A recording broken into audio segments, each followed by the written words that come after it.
My self इकरा। तो आज एक और मैं आपके लिए नई वीडियो लेकर के आई हूँ। तो आज का हमारा टॉपिक है एंटी ट्यूबरकुलर ड्रग्स। ठीक है, ये फार्माकोलॉजी का भी टॉपिक है और हमारी फार्मास्यूटिकल्स केमिस्ट्री का भी है, जो कि सेकेंड ईयर में पढ़ते हैं हम डी फार्म में, उसका भी टॉपिक है। ठीक है, तो अब यहाँ पर हम जो पढ़ रहे हैं वो हम पढ़ रहे हैं एंटी ट्यूबरकुलर ड्रग्स की फार्माकोलॉजी। ठीक है, तो चलिए शुरू करते हैं बिना टाइम वेस्ट किए।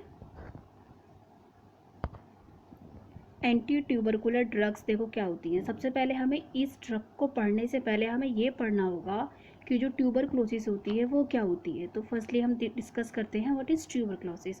देखो, tuberculosis is the disease which is caused by bacterium mycobacterium tuberculosis और माइकोबैक्टीरियम बोविस। ठीक है, दो बैक्टीरियाज होते हैं हमारे, या तो माइकोबैक्टीरियम ट्यूबरकुलेसी या एम्बोविस। इन बैक्टीरिया की वजह से हमें डिजीज़ होती है जो कि ट्यूबरक्लोसिस होती है। It is spread by the droplets of infected person during sneezing and coughing and talking। जब भी कोई इन्फेक्टेड पर्सन यानी कि जिसको टीबी होती है, जब वो छींकता है या खांसता है या जब वो बात करता है, तो उसकी माउथ से जो भी ड्रॉपलेट्स होती हैं उनके थ्रू ये टीबी डिजीज़ जो है वो फैलती है। The main and primary site of this infection is liver. जो मेन और प्राइमरी साइट होती है इस इन्फेक्शन की, इट मीन्स टीबी की, वो लीवर होती है। सबसे ज़्यादा लीवर में होती है जो टीबी होती है। The infected person may not know about his illness for some times as the symptoms like fever, sweating, cough and headache appear slowly and mildly. It means यानी कि जो इन्फेक्टेड पर्सन होता है उसको कभी कभी पता नहीं चल पाता कि उसको टीबी हो चुकी है, क्योंकि उसको सिम्टम्स देखो नॉर्मली आते हैं। फीवर आता है, पसीना आने लगता है और खांसी होती है, नॉर्मली हेडेक होता है। तो धीरे धीरे पता चलता है कि उसको टीबी हो रही है। When this disease in progress, they produce bloody sputum, severe pain in chest and abdomen। जब ये डिजीज़ प्रोग्रेस में चली जाती है, यानी कि आगे काफ़ी हद तक ये डिजीज़ फैल चुकी होती है हमारी बॉडी के अंदर, तब क्या होता है, जो हम स्पूटम होता है उसमें ब्लड आने लगता है, और जो चेस्ट होती है और जो हमारा एब्डोमेन होता है उसमें पेन होने लगता है। The diagnosis of this disease can be perform by x-ray of lungs. यानी कि इस डिजीज़ का पता हम कैसे लगाते हैं, एक्सरे करवाना पड़ता है हमें लंग्स का। Generally the treatment is done by fresh air, sorry rest हो गया, थोड़ी मिस्टेक हो गई, फ्रेश एयर आएगा, and nutritive diet and medicine. It means जो जनरली ट्रीटमेंट होता है वो हम कैसे कर सकते हैं। एक तो फ्रेश एयर रखिए हम आसपास, पेशेंट के आसपास, और जो खाना वगैरह दे रहे हैं उसको वो न्यूट्रिशन से भरपूर होना चाहिए। और कुछ मेडिसिन होती हैं हमारी जो कि टीबी में दी जाती हैं, वो मेडिसिन के थ्रू हम ट्रीट कर सकते हैं अपनी टीबी डिजीज़ को। Next, the drug which is used in the treatment of TB is known as anti tubercular drugs. Means जो ड्रग हम टीबी के ट्रीटमेंट में यूज़ करते हैं उनको हम एंटी ट्यूबरकुलर ड्रग्स बोलते हैं।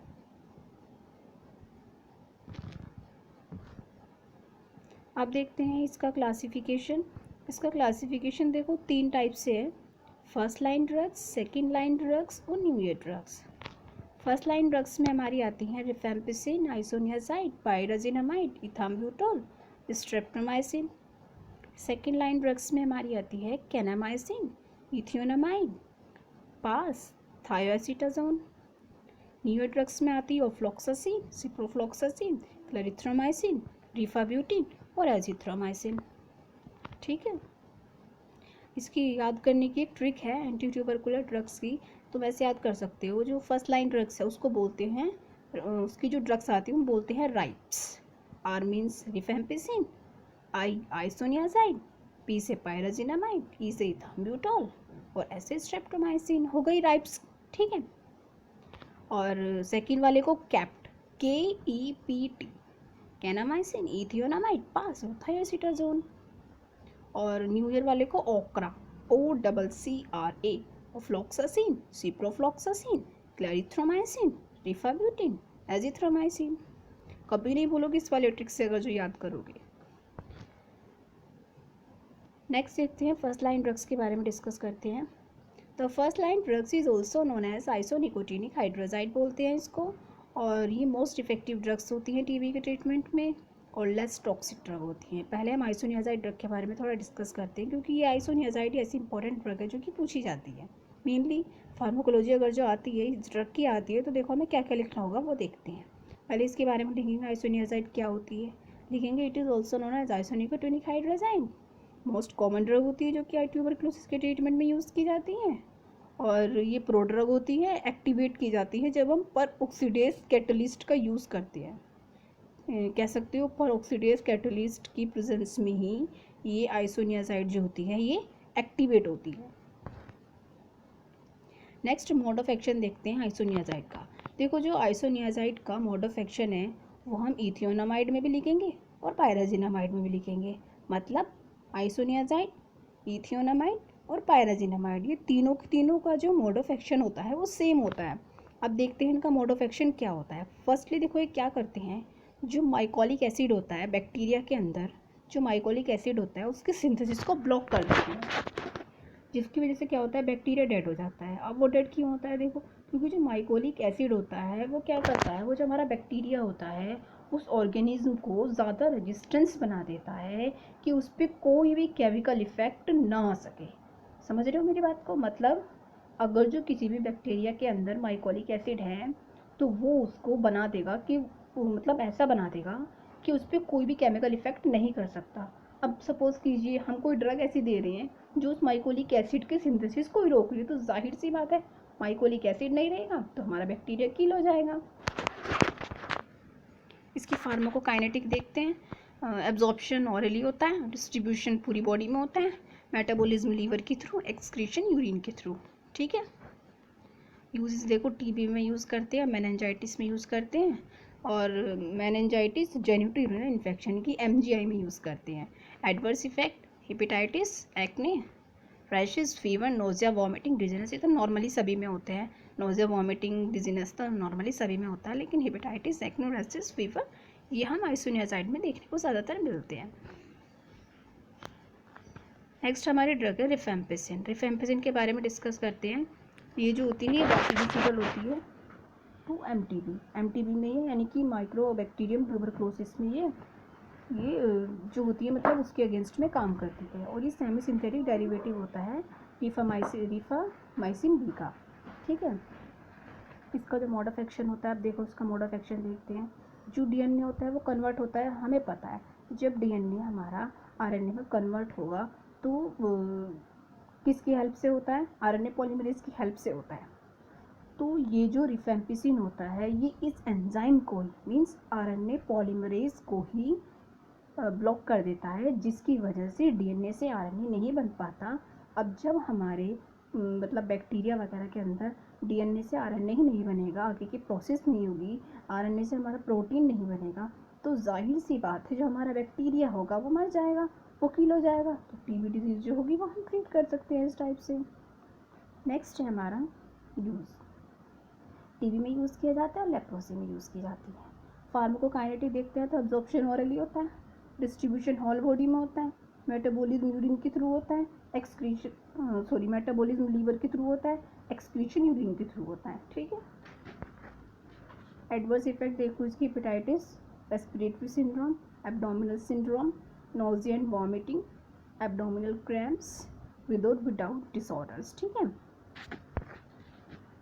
अब देखते हैं हम नेक्स्ट ड्रग देखते हैं पायराजिनामाइड। देखो जो ड्रग मैं बता रही हूँ ना, आइसोनियाजाइड बताई मैंने, रिफेम्पिसिन बताई, अब पायराजिनामाइड, यही अगर जो आती है तो यही ड्रग अलग से जो आएंगी वो यही ड्रग आएंगी, इनसे अलग कोई ड्रग नहीं आती है। वो सपोज कीजिए पूरी कैटेगरी आती है तो उन तीनों ड्रग को भी डिफाइन करोगे तो बहुत बड़ी बात है। 3 ड्रग को डिफाइन कर दो, किसके साथ करोगे, फार्माकोडायनेमिक लिखो, फार्माकोकाइनेटिक लिखो, यूज लिखो, एडवर्स इफेक्ट लिखो, बस काफ़ी है। चलिए पायराजिनामाइड के देखते हैं। ये वीक बैक्टीरियासिडल ड्रग होती है लेकिन बहुत एक्टिव होती है उन बैक्टीरिया के अगेंस्ट में जो कि बहुत स्लोली रेप्लिकेशन करते हैं। मतलब ऐसे बैक्टीरिया, ऐसे टीबी वाले बैक्टीरिया जो कि बहुत धीरे धीरे हमारी रेप्लिकेशन करते हैं, उन बैक्टीरिया के अगेंस्ट में बहुत इफेक्टिव होती है। ठीक है। इसका मोड ऑफ एक्शन देखो क्या होता है। ये क्या करता है, ये भी हमारी माइकोलिक एसिड की जो सिंथेसिस होती है बैक्टीरिया के अंदर उसको इनहिबिट करता है, जस्ट लाइक आइसोनियाजाइड जैसे हमने पीछे देखा। फार्माकोकाइनेटिक्स सेम है, एब्जॉर्प्शन वगैरह नहीं होगा, distribution whole body, metabolism through liver, excretion through urine. Pharmacokinetic इतनी लिखनी होती है, इससे ज़्यादा नहीं लिखनी होती, ठीक है। एडवर्स इफेक्ट देखते हैं पायराजिनामाइड के। हिपैटोटॉक्सिसिटी, नोजिया एंड वॉमिटिंग, हेडेक और डायरिया, ये सब होता है। अब देखते हैं क्लैरिथ्रोमाइसिन। नेक्स्ट ड्रग है हमारी क्लैरिथ्रोमाइसिन। देखो इसमें क्या होता है इसका, देखो क्लैरिथ्रोमाइसिन है, बाकी चीज़ें तुम लिख सकते हो, यूज़ लिख सकते हो, फार्माकोकाइनेटिक सिंपली लिखनी होती है, जो हम देख रहे आ रहे हैं ना पीछे से, फार्माकोकाइनेटिक सबकी सेम होती है, मोस्टली सेम होती है, तुम यही लिखोगे तो गलत नहीं कर सकता कोई भी। मोड ऑफ एक्शन मेनली सबका पढ़ना ज़रूरी होता है, क्योंकि बाकी चीज़ें तो हम लिख देते हैं, लेकिन मोड ऑफ एक्शन में थोड़ी दिक्कत आती है। चलिए तो क्लैरिथ्रोमाइसिन का देखते हैं। जो क्लैरिथ्रोमाइसिन होती है या फिर जो एजिथ्रोमाइसिन होती है, दो ड्रग हैं, दोनों का मोड ऑफ एक्शन सेम है, ध्यान से सुनना, क्लैरिथ्रोमाइसिन और एजिथ्रोमाइसिन।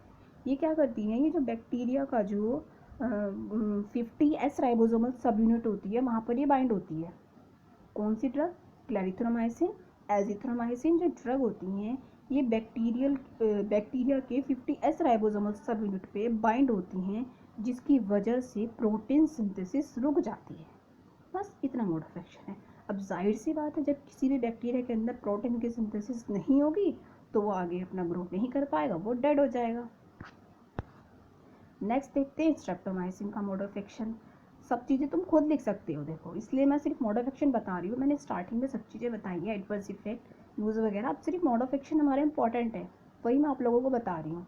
मोड ऑफ एक्शन देखो स्ट्रेप्टोमाइसिन का क्या होता है। जो स्ट्रेप्टोमाइसिन होता है ये क्या काम करता है, ये बाइंड होता है 30S राइबोसोमल सब यूनिट पे, बैक्टीरिया की 30S राइबोसोमल सब यूनिट पे बाइंड होता है, जबकि हमने देखा क्लैरिथ्रोमाइसिन और एजिथ्रोमाइसिन 50S पे बाइंड हो रहा है और ये 30S पे बाइंड होता है।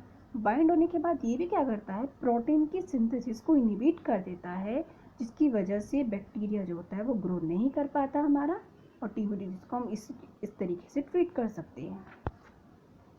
तो thank you guys, I hope मेरी ये वीडियो भी आपको पसंद आई होगी। अगर आपको मेरी ये वीडियो भी पसंद आई तो प्लीज़ मेरे चैनल को सब्सक्राइब कीजिए गाइस।